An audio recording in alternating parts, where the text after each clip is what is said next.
السلام عليكم ورحمة الله تعالى وبركاته. كدير أموركم؟ كنتمنى تكونوا بخير وعلى خير وتكونوا في أحسن الأحوال.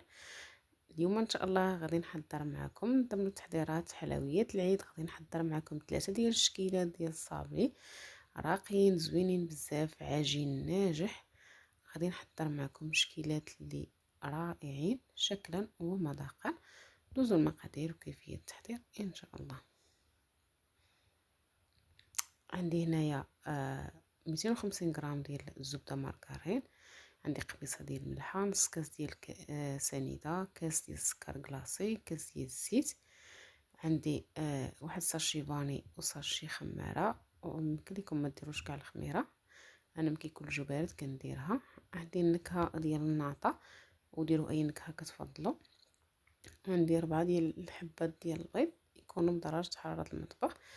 صافي هنايا بما ان الجو بارد الزبده كتعذب في الخدمه، صافي هنايا غادي نديرها في الهاشوار باش نساعد هكايا شويه الزبده باش تذوب. غادي نزيد معها السكر، راه درت مع ديك القبيصه ديال الملحه. غادي نزيد السكر كلاصي والزيت والنكهات الناطه والنكهه ديال الفاني، وعندي الدقيق تيبقى على حسب الخليط.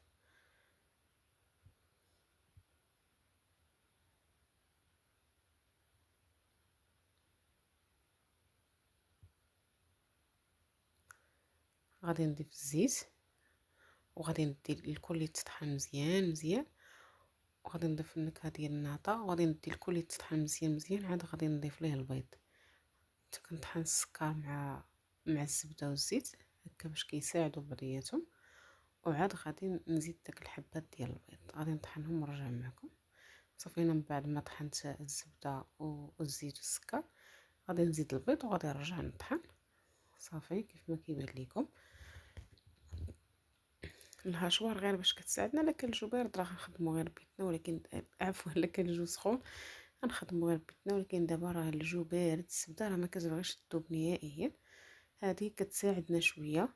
المهم الهاشوار رحمه من عند الله الصراحه ديال الله، كتساعدك شويه بعدا تحس بحال شي واحد كيعاونك، كتنقصي عليك حتى داك ديال الدليك وهذه كتنقصها لك بعدا شويه. صافي هنايا غادي نخوي الخليط ديالي في قصريه، وغادي نزيد واحد شويه ديال نكهه الكراميل باش كتعطي لينا حتى اللون في الصابلي، كيجي لنا اللون ديالو مذهب. صافي وضفت داك الساشي ديال الخميره، وكنزيد هنايا الدقيق شويه بشويه، وكنجمع غير باطراف الاصابع ماشي كندلك. مزربه الفيديو لحقاش جا طويل بزاف. صافي كنجمع غير باطراف الاصابع، وانا كنزيد الدقيق شويه بشويه، ما كندلكوش. كنجمعو صابلي ديما كنجمعوه غير بيدنا باصبع باطراف الاصابع عفوا.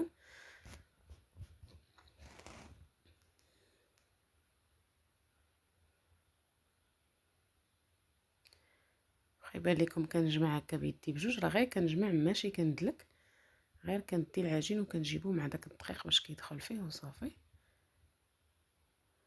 وما تقصحوش العجينه ديالكم، ما تعطيوهاش الطحين كتر من القياس، تعطيوهاش الطحين كتر من القياس ديالها. خاصها تبقى العجين شويه رطبه، لان غادي نخليوها ترتاح واحد شويه في الثلاجه.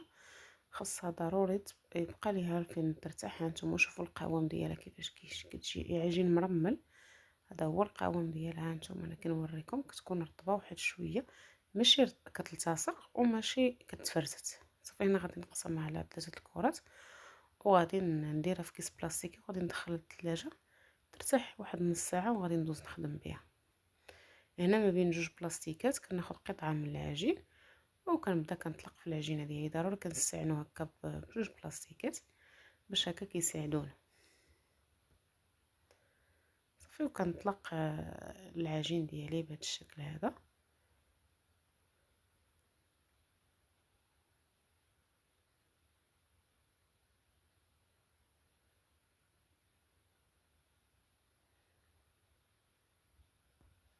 الا كنا غادي نلاقيو بحال دابا انا هاد الصابلي غادي نلاقيه هنا، شوفوا السمك ديالو كيكون رقيق. انا خديت هاد المرشم هكا دائري،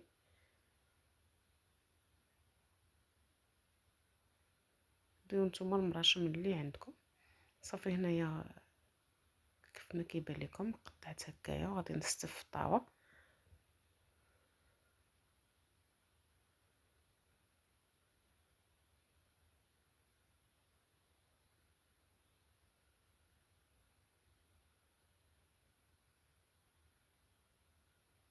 هاد الشكل هذا شكل العشيشات كنقولوا ليه شكل بالكنافه والمكسرات، كيجي رائع راقي، والمذاق كيجي هائل، كيجي لذيذ بزاف. صافي وداك العجين اللي كيتبقى لنا كنجمعو هكا باطراف البلاستيكه، وكنزيد عليه طرف من العجين وكنخدم. صافي هنايا كنخلي صف وكنتقب هكايا صف كيف ما كيبان لكم ديال الحبات. كنخلي صف وكنتقب هكا صف باش هكا كيجيوني مقادين، وكناخذ واحد السكين وكنخوي داك الوسط هكا. صافي هنا راه مشعله الفران كيسخن على عافيه مهيله. كندخل الطاوه ديالي وكنخلي صابلي حتى كيتحمر وكنخرج. هنا غادي ندوز معكم للشكل الثاني. هاد الشكل كيجي بحال الاوفار، بحال بيضاوي، المهم هذا كيجي بالنوكا ديال الجنجلان والشكلاط، كيجي رائع. خديت هاد السيركل هذا. بالنسبه لهاد العجين ما رققتهاش بزاف حيت ما غاديش نلاقيها.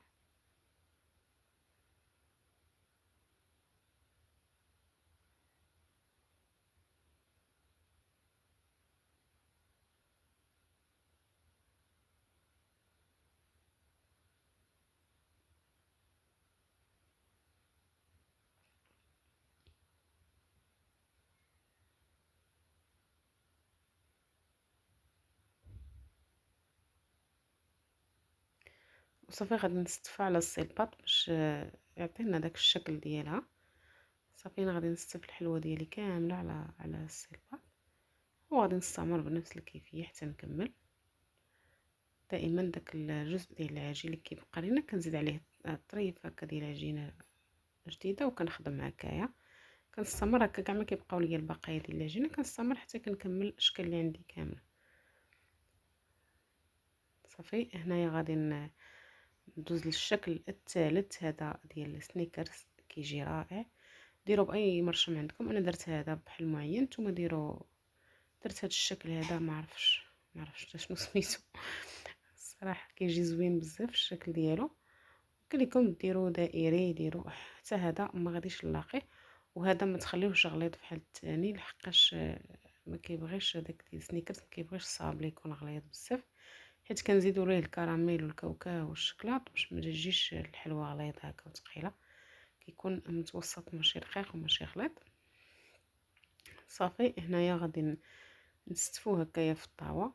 ماشي ضروري سيلباط، غير ديروا غير طاوه عاديه لان ما غاديش يبان الشكل ديالو. صافي هنا غادي نكمل هكايا وغادي ندخل الفران حتى يتحمر. غنشعل عليه من التحت عافيه مهيله حتى يطيب لينا الصافي ديالي. هنا غيبان لكم عندي بزاف ديال الصافي ولكن انا غنشارك معكم غير 3 الاشكال ديال سميتو، والاشكال الاخرى حيت انا درت العجينه مضوبله. بعدا خلينا في الموضوع ديالنا. شوفوا الصابلي من بعد ما كيتحمر كيفاش كيطيب، كيفاش كيجي اللوين ديالو. انا كنوريكم اللي طايبه في السيلباط، اللي طايبه في طاوه عاديه راه فحال ما كيديفورما من شي حاجه. صافي هنا غادي نفيني معكم 3 الاشكال اللي بادين. ندوزو نوجدو التعليقه. عندي هنايا الجليكوز والناباج. عندي الناباج فايت الجليكوز، بحال مثلا درنا 5 المعالق ديال الناباج كنديرو 3 جليكوز. هنايا عندي واحد 15 قطعه ديال الشوكولا بيضاء. صافي هنا غادي ندي كلشي فوق البوطه حتى يغلى، يوصل لدرجه الغليان، يعني يغلى يبقى يدير واحد الفقاعات كيف ما كيبان لكم. ها نتوما ضروري هكا باش بحال تيتعقم داك الناباج، كيتبخر من داك الماء اللي كيكون فيه. صافي هنا قسمت الخليط ديالي على 3. غادي ندير هنا 3 ديال النكهات. عندي النكهه الاولى ديال الناطا، وعندي النكهه ديال البرتقال او الليمون، وعندي النكهه ديال الكراميل. ديروا النكهات اللي كتفضلوا، سيترون، شوينغوم، اللي بغيتو. انا هادو درت انا هاد النكهات، نتوما ديروا النكهه اللي بغيتو. هنا هاد صافي هنا من بعد ما وجدت التعليقه ديالي نحط على جنب تتبرد. هنا الكنافه انا ما كندير لها لا زيت لا حتى شي حاجه، لا زبده لا شي حاجه. كنحلها هكايا، كنديرها في الطاوه، كندخلها للفران، كنشعل عليها عافية مهيلة. بما ان الفران عندي سخون كندخلها الفران سخون وكنشعل عليها وكنخليها حتى كتحمر على خاطرها. هنا غادي نوجد معكم الكراميل اللي غنخدم به سنيكرز. عندي كاس ديال السكر سنيده، نص كاس ديال الكريمه يمكن لكم تعوضوه بدانيط كراميل، ونص كاس ديال الحليب، معلقه صغيره ديال الزبده، وقبيصه ديال الملح. كندير السكر فوق من البوطه حتى كيبدا كيذوب، عاد كنبدا كنحرك فيه. من بعد ما داب زدت معلقه صغيره ديال الزبده، وغادي ندير نص كاس ديال الكريمه، اي كريمه عندكم سواء ديال الطبخ سواء ديال الحلويات. صافي ضفت هنايا الكريمه، وغادي نضيف نص كاس ديال الحليب، غادي نضيفو على داك الكريمه نيت باش ما تضيعش على داك الكاس اللي درت فيه الكريمه. صافي وكنبدا كنحرك حتى كيغلى، كيوصل لهاد الدرجه هذه ديال الغلي. واخا زربت الفيديو حيت طويل بزاف ما بغيتش نخليه. صافي عاد كنزيد هنايا واحد 10 ديال القطع هكا ديال مربعات الشكلاط كيف ما كيبان لكم. درت انا 10 ديال المكعبات.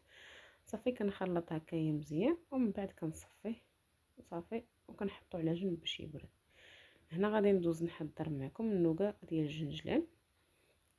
هنا النوغا ديما كنبداو بالعبار. المهم عندنا 100 غرام كليكوز، 100 غرام سكر سنيده، عندنا 100 غرام ديال المكسرات سواء جنجلان سواء اللوز، وعندي هنايا واحد 50 غرام او 60 غرام عفوا ديال الزبده تكون من اصل حيواني. كندير الزبده واحد 2 معالق ديال الماء، كندير الزبده مع السكر مع الكليكوز فوق البوطه حتى كيوصل درجه الغليان.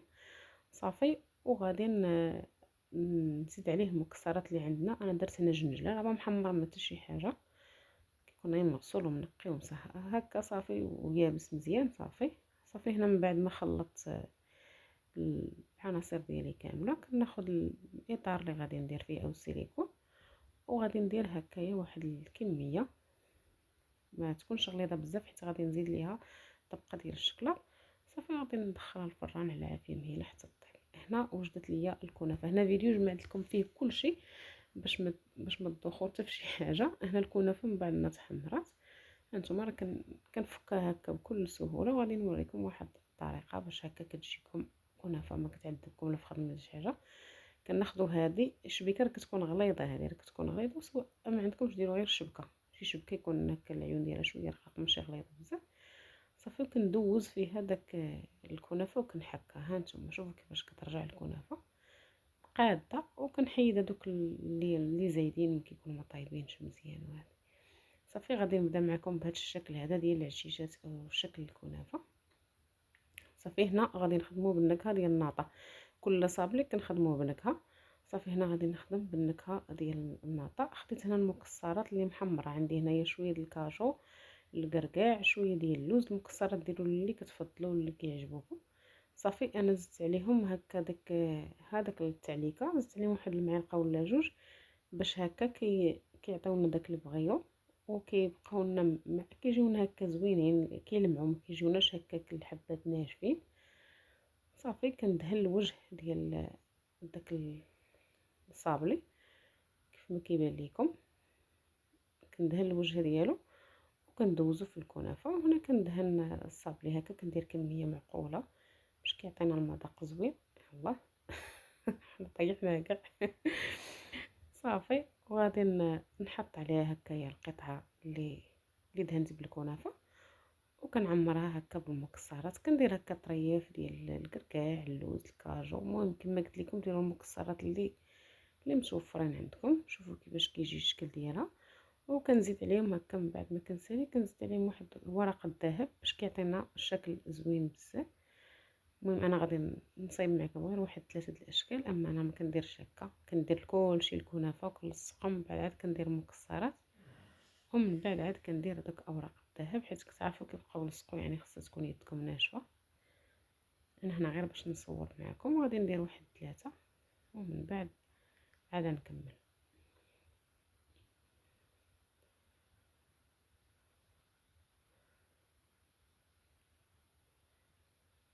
صافي كندهن هكا الصابلي كما قلت لكم وكندوز له الوجه ديالو هكا في الكنافه.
صافي. وكنبقى كنعمر هكا بالمكسرات. غادي نستمر بهذا الشكل هذا حتى نكمل الكميه اللي عندي ونرجع معكم.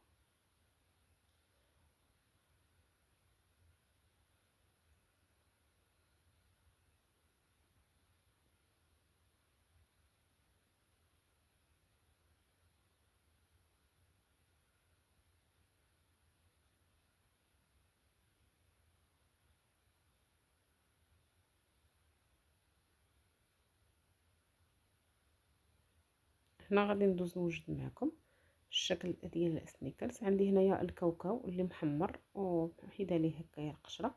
من الاحسن خذوا هذا الرقيق هذا، كيجي بنين وكيجي حتى في الشكل ديالو كيجي زوين. عندي هنا شوكولا كالا مذوبه كحله، وهذا الكراميل اللي شاركت معكم من بعد ما كيبرد.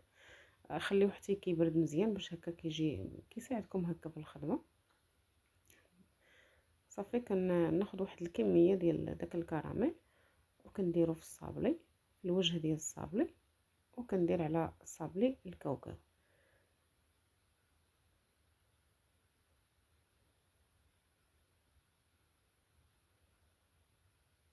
انا غير وريتكم هكا، اما انا راه غير كندهن وكنقلب لها الوجه ديالها هكا في الكاوكاو وهو راه كيلصق. صافي وكندوزهم في داك الشكلاط، كنغطسهم عفوا في الشكلاط وكنحطهم في شي بلاستيكه او شي ورق ديال الفرن.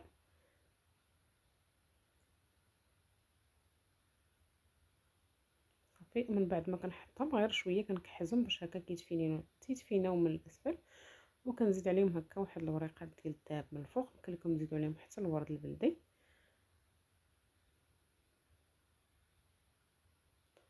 حتى هما كنخدموهم حتى كندير لهم هكا الكرام، حتى كنعمروهم كاملين هكايا بالكراميل. حيت دابا كنخدم معاكم وعاد من بعد كنغطسهم هكا في الشكلاط.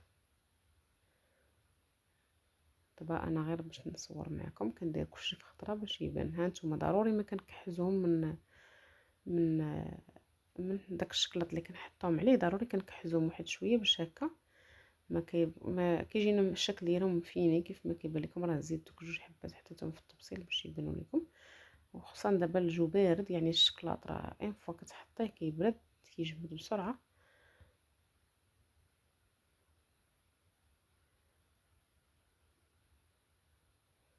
وهذا الشكلاط هذا اللي كيجمد راه كنعاودو نجمعوه.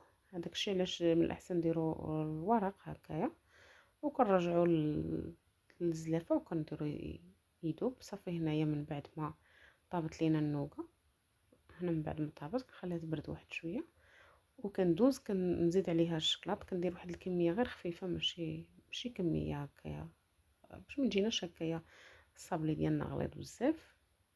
صافي باش كتجي هكا طبقه رقيقه ديال الشكلاط، طبقه ديال النوغا مع الصابلي كيجي هو هذاك موازي. صافي غادي نعمر هذا السيليكون هذا وغادي ندخلو للثلاجه حتى يشد راسو هكا ويجمد، وعاد غادي نخرجو. هانتوما كتبان الشكل ديالها كيجي غير طبقه هكا رقيقه. هنا غادي نلصق هذا بالنكهه ديال الليمون. غيبان لكم هذاك التعليك، هذا الكراميل ما خدمتش به حيت خدمت بالكراميل. انا غير شاركت معكم التعليكات اللي غادي، ولكن غنخدم به الصابلي اللي غيجي ان شاء الله من بعد هذا. غادي نشارك معكم ثلاثه الاشكال الثاني ديال الصابلي زوينين حتى هما. صافي هنا كناخذ هاد البانسو هذه وكندير هنايا كميه من التعليكه غير في الوسط في البلاصه اللي غادي نحط فيها ديك النوغه.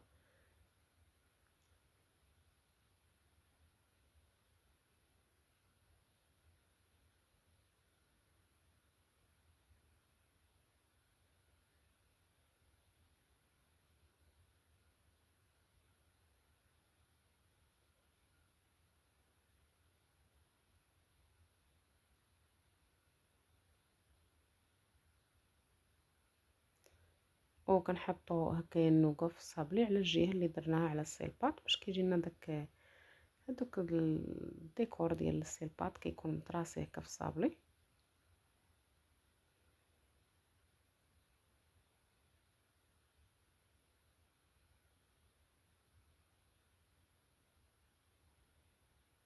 صافي هنايا غادي نستعمر حتى نكمل. هنايا خديت كميه من اللوز افيلي حمرته وضفت ليه هنايا شويه من ديك التعليكه باش هكا كيجي لنا حتى هو معلك وملبس.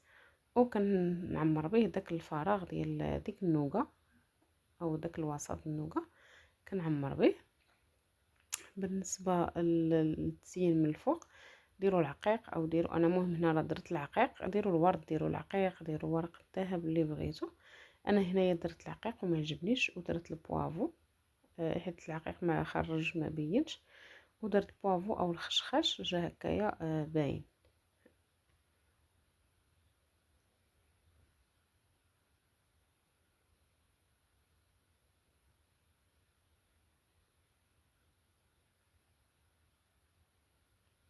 كليكم ديروا حتى ورق الذهب كيجي زوين. انا عايحت فيهم هذوك بجوج بهم ورق الذهب، ما بغيتش نزيد حتى في هذا. ديروا الورد البلدي حتى هو كيجي زوين.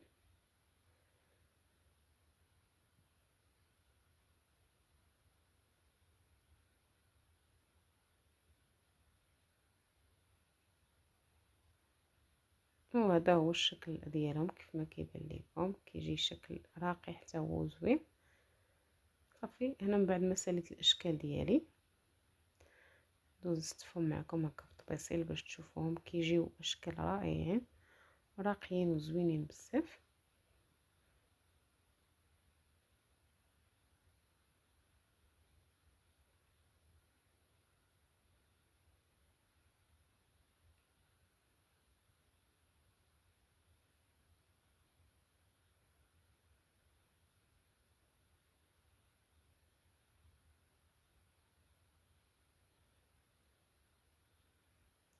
وهذا هو الشكل النهائي ديالهم. شوفوا هاد الصابلي ديال السنيكرز كيجي عامر بالكراميل من الداخل، كيجي لذيذ بزاف. كنتمنى منكم تجربوه. لو وصلتوا حتى لهنا ما تنسونيش من دعيوات الخير. خليت لكم الراحه وعشركم مبروكه. هذا هو شكلهم النهائي. شوفوا كيفاش كيجي، وراه غير الاضاءه ما كتعطيهمش حقهم. ها هو اللون الحقيقي الصابلي كيجي رائع زوين بزاف، كيجي لذيذ بزاف. النكهات مختلفه، عجينه وحده ولكن نكهات كيكونوا مختلفين. حواشركم مبروكه وتهلاو ليا فراسكم.